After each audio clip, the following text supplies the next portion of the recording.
नमस्कार दोस्तों, जय हिंद, वंदे मातरम। मैं आपके साथ जायसवाल सर। आप सभी का स्वागत अभिनंदन है टीटी फैमिली शिक्षकों के परिवार जायसवाल कोचिंग सेंटर पर। पावर्ड बाई शिक्षा ही प्रकाश है। शिक्षा में ज्ञान देती है, संस्कार देती है और ये शिक्षा का प्रसार जो है, शिक्षा का माध्यम आप सभी लोग हैं। आप सभी भावी अध्यापक अध्यापिकाओं की बात करेंगे। जी हाँ, देश का जो शिक्षा जगत की अगर बात करेंगे, क्योंकि शिक्षा है तो सब कुछ मुमकिन है। और जब सब कुछ मुमकिन होगा, शिक्षा तभी होगा जब आप सभी भावी अध्यापक अध्यापिकाओं की नियुक्ति होगी। जी हाँ, पर्यावरण अध्ययन प्रैक्टिस पेपर 30 की बात करेंगे बाई जायसवाल सर। ये आपका 30वां प्रैक्टिस पेपर है और 30वें प्रैक्टिस पेपर पे 30 प्रश्न लाजवाब करेंगे। जैसे आपके एग्जाम पर पूछे जा रहे हैं प्रश्न, लगभग उन्हीं कंसेप्ट से प्रश्न लिए जा रहे हैं। और चलिए, और इसके पहले प्रैक्टिस पेपर आप लोगों ने नहीं अटेंड किया तो ज़रूर अटेंड कीजिएगा। प्रत्येक प्रैक्टिस पेपर इंपॉर्टेंट है सिलेक्शन की दृष्टि से। चलिए शुरुआत करते हैं पहला प्रश्न और आइए जान लेते हैं 30 में से आपका फीडबैक क्या है, आपका स्कोर क्या है। पहला प्रश्न है, चंद्रमा पर सबसे पहले कौन गया था? यह आज के पेपर पे आया हुआ प्रश्न है। कल्पना चावला, राकेश शर्मा, नील आर्मस्ट्रांग या सुनीता विलियम्स। जी हाँ, चंद्रमा पर सबसे पहले कौन गया था, सभी कमेंट करके बताइएगा। तो हम बात करेंगे नील आर्मस्ट्रांग की बात करेंगे। ठीक है, सी ऑप्शन यहाँ पर सही हो जाएगा। दूसरा प्रश्न पूछा जा रहा है कि अप्रैल 2021 को संपूर्ण विश्व में विश्व स्वास्थ्य संगठन मनाया गया। ठीक है, अप्रैल महीने में 2021 में संपूर्ण विश्व में विश्व स्वास्थ्य दिवस मनाया गया। वर्ष 2021 में इस दिवस की थीम क्या थी? थीम आपको बताना है। सार्वजनिक स्वास्थ्य देखभाल प्रणाली, हर व्यक्ति हर जगह, और साथ चलो बातें करते हैं, नर्सों एवं दवाइयों का समर्थन करें, या सभी के लिए एक निष्पक्ष और स्वस्थ दुनिया का निर्माण करना। तो 2021 अप्रैल में संपूर्ण विश्व स्वास्थ्य दिवस मनाया गया। उसकी थीम क्या थी? सभी के लिए निष्पक्ष स्वास्थ्य दुनिया का निर्माण करें। डी ऑप्शन सही हो जाएगा। अगला प्रश्न है, निम्नलिखित में से उत्तर प्रदेश के किस लोकसभा क्षेत्र से भारतीय क्रिकेट टीम के पूर्व कप्तान मोहम्मद अजहरुद्दीन प्रत्याशी थे? मिर्जापुर, मुरादाबाद, मेरठ या मथुरा की बात करेंगे। सभी कमेंट कीजिएगा। तो उत्तर प्रदेश के किस लोकसभा क्षेत्र से जो है भारतीय क्रिकेट टीम के पूर्व कप्तान जो रहे हैं मोहम्मद अजहरुद्दीन, जिनकी एक मूवी भी बनी है इनके नाम से, तो मुरादाबाद। जी हाँ, उत्तर प्रदेश के मुरादाबाद जो ज़िले से या लोकसभा क्षेत्र से भारतीय क्रिकेट टीम के पूर्व कप्तान मोहम्मद अजहरुद्दीन प्रत्याशी थे। बी ऑप्शन सही हो जाएगा। चौथा प्रश्न आप लोगों के स्क्रीन पर दिया गया है कि निम्नलिखित में से किस वर्ष में उपभोक्ता सुरक्षा अधिनियम 1986 में संशोधन किया गया था? 1993, 94, 91 या 92 की बात करें। तो किस वर्ष में जो है उपभोक्ता सुरक्षा अधिनियम 1986 में संशोधन किया गया था? वह है 1991। जी हाँ, जो आपका उपभोक्ता सुरक्षा अधिनियम 1986 है, इसमें इसके बाद आपके 1991 में इस पर संशोधन किया गया है। और उपभोक्ता संरक्षण अधिनियम 1986 में संशोधन जो है 1991 में हुआ, और जिसे उपभोक्ता संरक्षण संशोधन अधिनियम 1991 के नाम से जाना जाता है। और इसे अधिनियम 2002 में फिर से संशोधन किया गया, जिसे उपभोक्ता संरक्षण संशोधन अधिनियम 2002 के नाम से जाना जाता है। पांचवा प्रश्न है आप लोगों की स्क्रीन पर दिया गया है। बेहतरीन प्रश्न है और बेहतरीन फीडबैक आपका चाहेंगे जायसवाल सर। आपके प्रत्येक कमेंट का फीडबैक सर्वोपरि सम्मान करते हैं। मेरे सभी प्यारे प्यारे भाइयों की प्यारी प्यारी बहनें गृहिणी, जिनका सपना है गवर्नमेंट टीटी एग्जाम को फतेह करना, सिलेक्शन को 100% या 101% करना, सभी कमेंट कीजिएगा। जी हाँ, पृथ्वी दिवस कब मनाया जाता है साथियों? 22 अप्रैल, 17 सितंबर, 16 फरवरी, 4 अप्रैल। ईवीएस में ज़्यादा करेंट टॉपिक या एमपीपीएससी लेवल के जीके आपके पूछे जा रहे हैं। साइंस की बात करेंगे, ठीक है। और आज जो है आपके जियोमेट्री की बात कर रहे हैं। जियोग्राफी से 1-2 प्रश्न आए हुए हैं और बायोलॉजी से आज 3 प्रश्न आए हुए हैं संबंधित। जी हाँ, तो पृथ्वी दिवस कब मनाया जाता है सभी कमेंट कीजिएगा। सभी जानते हैं 22 अप्रैल। कई बार हम जिक्र कर चुके हैं, चाहे हम प्रैक्टिस पेपर की बात करें चाहे क्लास की बात करें। जी हाँ, पृथ्वी दिवस जो है एक अंतर्राष्ट्रीय कार्यक्रम है जो 22 अप्रैल को विश्व भर में मनाया जाता है, और इसका उद्देश्य पर्यावरण की रक्षा करना है। और यह 1970 में पहली बार मनाया गया था। प्रश्न आ गया कि पृथ्वी दिवस जो है, अंतर्राष्ट्रीय पृथ्वी दिवस पहली बार कब मनाया गया? तो 1970 में मनाया गया था। जी हाँ, और अब यह हर साल अर्थ डे नेटवर्क द्वारा 193 देशों में यह मनाया जाता है। जी हाँ, कितने देशों पर? ध्यान दीजिएगा, अर्थ डे नेटवर्क के द्वारा 193 देशों पर पृथ्वी दिवस 22 अप्रैल को मनाया जाता है। अगला है विश्व ओजोन दिवस कब मनाया जाता है, सभी जानते हैं 16 सितंबर। जी हाँ, काफ़ी बार पूछा गया प्रश्न है, रिपीटेड प्रश्न है, ठीक है। सीटेट का यह कह सकते हैं कि गोल्डन प्रश्न यह आता ही आता है। तो विश्व ओजोन दिवस कब मनाया जाता है, 16 सितंबर की बात करेंगे। और इसकी घोषणा कब हुई थी, जी हाँ, ये प्रश्न आ सकता है। आपका जो विश्व ओजोन दिवस जो 16 सितंबर को मनाया जाता है, इसकी घोषणा जो है 19 सितंबर 1994 को की गई थी और इसे 1987 में सदस्य देशों द्वारा ओजोन परत को हानि पहुंचाने वाले पदार्थों को समाप्त करने हेतु मॉन्ट्रियल प्रोटोकॉल पर हस्ताक्षर करने के स्मरणोत्सव के रूप में मनाया जाता है। तो पहली बार यहाँ पे कब मनाया गया था, 19 सितंबर 1994 की यह की गई थी इसकी उद्घोषणा। 7वां प्रश्न क्या दिया गया है, देखिएगा ध्यानपूर्वक कि जैविक पर्यावरण के एक भाग के रूप में नहीं माना जाता पौधे, वायु, पानी, मिट्टी। सभी कमेंट कीजिएगा मेरे प्यारे प्यारे मित्र, शिक्षक बंधु, भाई बहन, सभी कमेंट कीजिएगा। जी हाँ, जैविक पर्यावरण के एक भाग के रूप में नहीं मनाया जाता। देखिए, जैविक पर्यावरण मिट्टी, पानी, वायु के रूप में मनाया जाता है, माना जाता है, लेकिन पौधे के रूप में अजैविक पर्यावरण का एक भाग के रूप में नहीं माना जाता। ठीक है, क्या वायु, पानी, मिट्टी से क्या होंगे जैविक पर्यावरण, लेकिन पौधे क्या है आपके जैविक पे आ जाता है। और प्रश्न क्या दिया गया है, अजैविक पर्यावरण। तो अजैविक पर्यावरण पौधे को नहीं माना जाता, पौधे को जैविक पर्यावरण माना जाता है।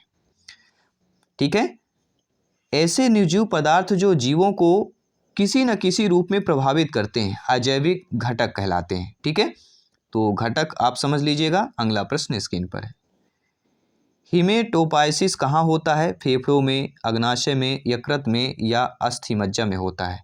तो हिमेटोपाइसिस की बात करेंगे, कहाँ पर होता है, अस्थि मज्जा पर होता है। जी हाँ, अस्थि मज्जा में रुधिर कणिकाओं का निर्माण आपके हिमेटोपाइसिस कहलाता है और ये आपके प्लूरीपेटेंट स्टेम कोशिकाएं होती हैं जो अपने आप को विभाजित कर प्रतिलिपियां बनाकर विभिन्न तरह के रुधिर कणिकाएं बनाती हैं।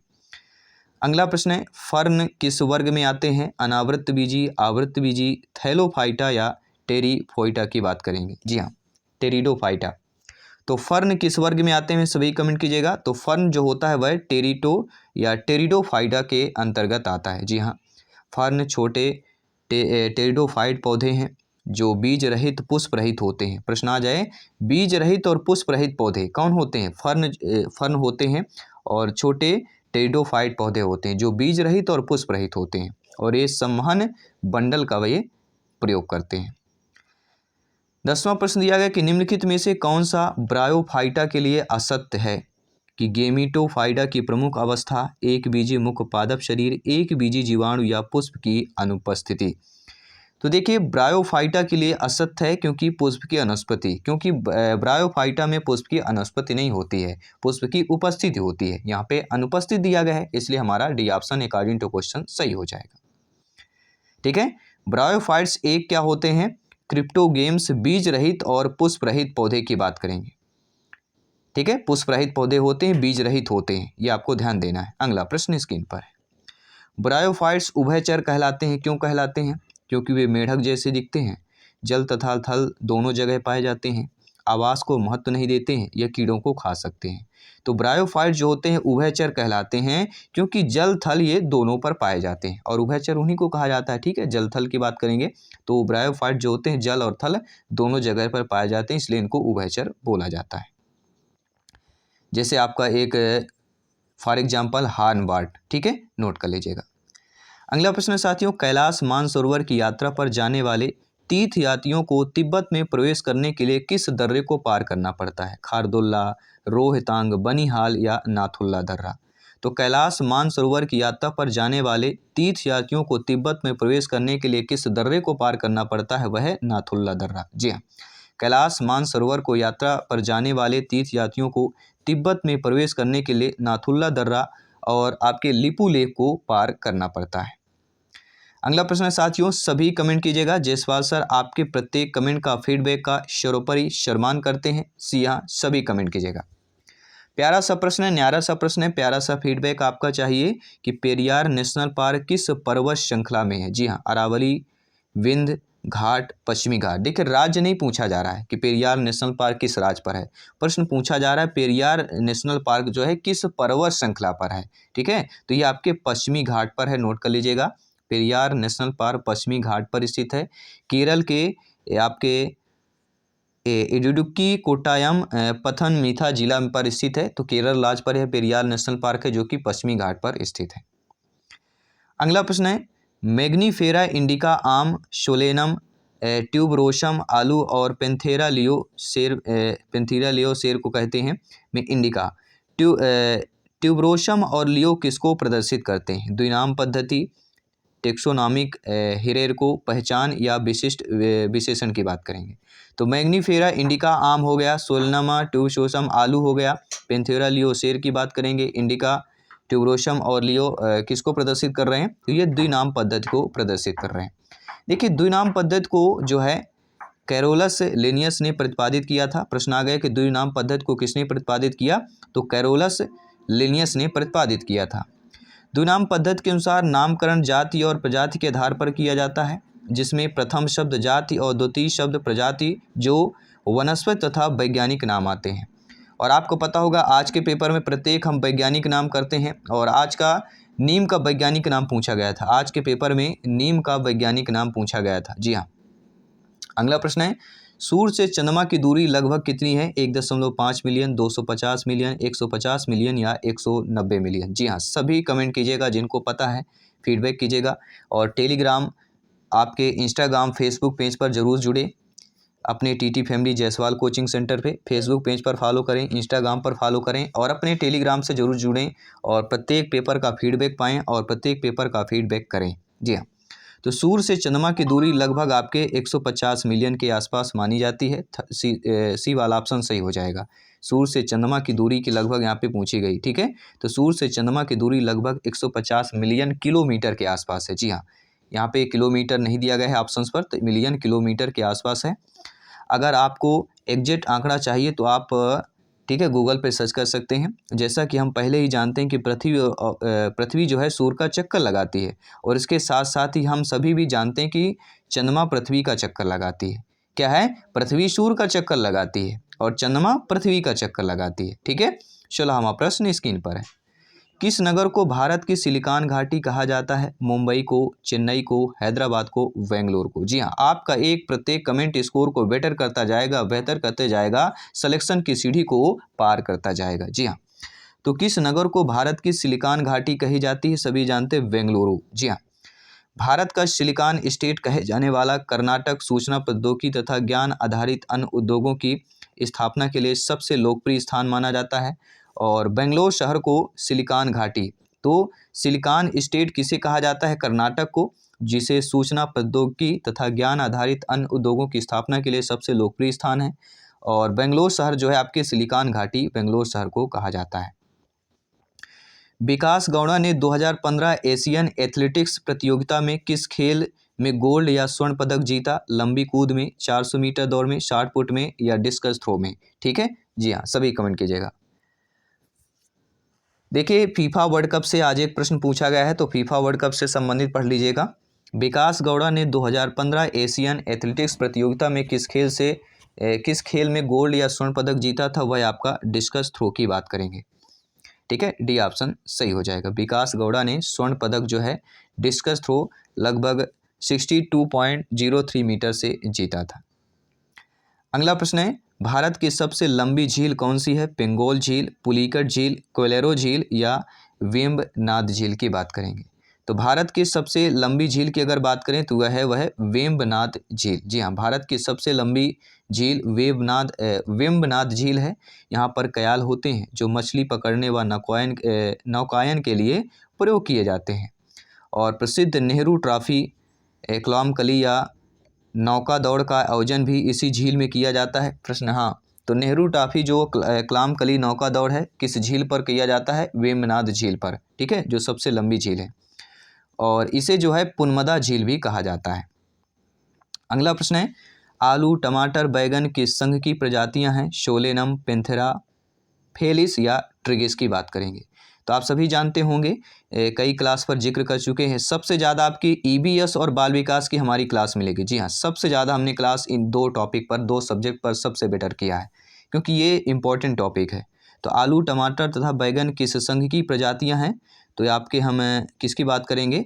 सोलेनम। जी हाँ, आलू, टमाटर, बैंगन ये तीनों प्रजातियां सोलोनेसी कुल के सदस्य हैं, जो संघ सोलेनम की प्रजातियां हैं। 20वां प्रश्न दिया गया कि बृहद हिमालय में स्थित एक ठंडा रेगिस्तान है, लद्दाख का, सतपुड़ा का, अरावली का या विंध्याचल की बात करेंगे।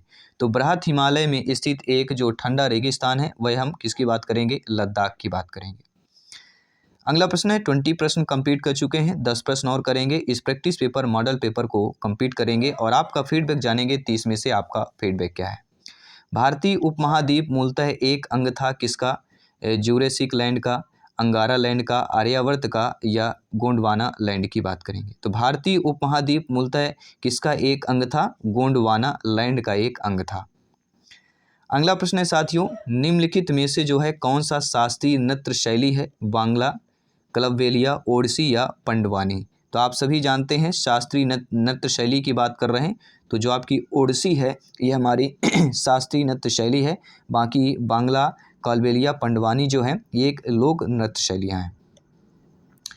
अगला प्रश्न है, भारत के राष्ट्रपति के चुनाव में जीतने वाले प्रत्याशी को प्राप्त करने चाहिए डाले गए मतों का अधिकांश, डाले गए मतों का 66%, डाले गए मतों का 50% या 50% अधिक डाले गए कुल मतों का बहुमत। देखिए, भारत के राष्ट्रपति के चुनाव में जीतने वाले प्रत्याशी को क्या प्राप्त होना चाहिए? 50% से अधिक और डाले गए कुल मतों का बहुमत। डी ऑप्शन सही हो जाएगा। जी हाँ, राष्ट्रपति का चुनाव अनुच्छेद 54 में और राष्ट्रपति चुनाव की प्रक्रिया अनुच्छेद 55 में वर्णित है। राष्ट्रपति का चुनाव अनुपातिक प्रतिनिधित्व पद्धति के अनुसार एकल संक्रमणीय मत प्रणाली द्वारा संपन्न होता है और इसमें किसी भी उम्मीदवार को चुने जाने के लिए 50% से अधिक और कुल मतों का बहुमत लाना अनिवार्य होता है।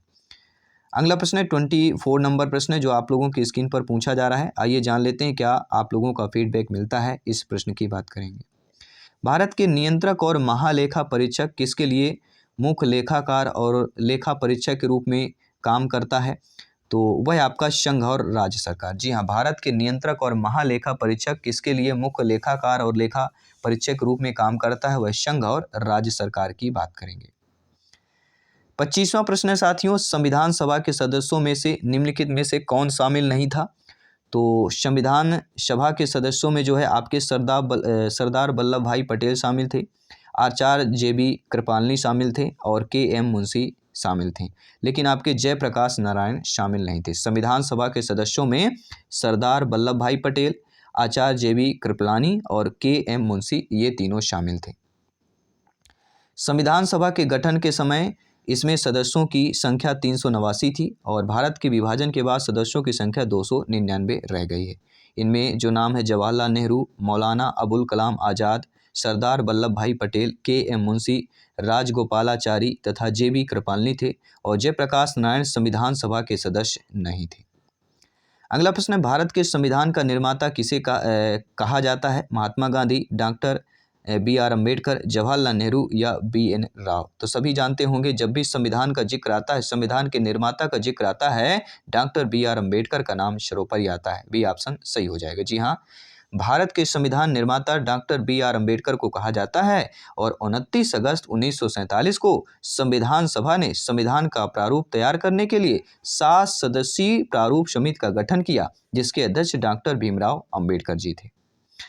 अगला प्रश्न है, संविधान सभा के प्रारूप समिति के अध्यक्ष कौन है? तो सभी लोग जानते हैं संविधान सभा प्रारूप के अध्यक्ष आपके और कोई नहीं, डॉक्टर BR अम्बेडकर जी हैं। जी हाँ, 29 अगस्त 1947 को संविधान सभा ने संविधान का प्रारूप तैयार करने के लिए 7 सदस्यीय प्रारूप समिति का गठन किया, जिसके अध्यक्ष आपके डॉक्टर भीमराव अम्बेडकर की बात करेंगे।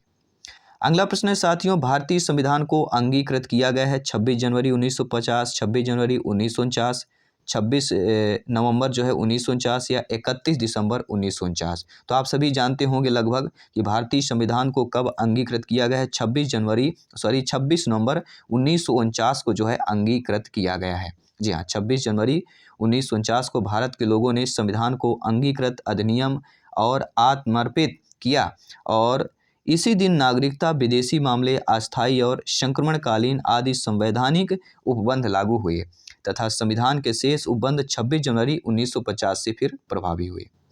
29वां प्रश्न इसके बाद इस क्लास का अंतिम प्रश्न करेंगे इस प्रैक्टिस पेपर का।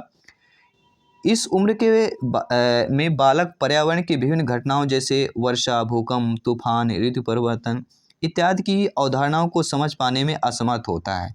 दिया गया उदाहरण किस आयु के वर्ग के बच्चों के बारे में बताया गया है? 3 से 5, 5 से 7, 7 से 10 या 8 से 14 वर्ग के बच्चों की बात करेंगे। तो सही यहाँ पे कौन सा ऑप्शन दिया गया है, सभी कमेंट कीजिएगा। तो सभी जानते हैं कि 5 से 7 वर्ष के जो बालक उम्र के बच्चे होते हैं वह पर्यावरण की जो विभिन्न घटनाएं जैसे वर्षा, भूकंप, तूफान, ऋतु परिवर्तन इत्यादि के उदाहरणों को समझ पाने में असमर्थ होते हैं। 5 से 7 होंगे, 3-5 से तो होंगे, 5 से 7 होते हैं और बाकी 7 से 10, 8 से 14 थोड़ा बहुत समझने लगते हैं, लेकिन 5 से 7 बी ऑप्शन सही हो जाएगा।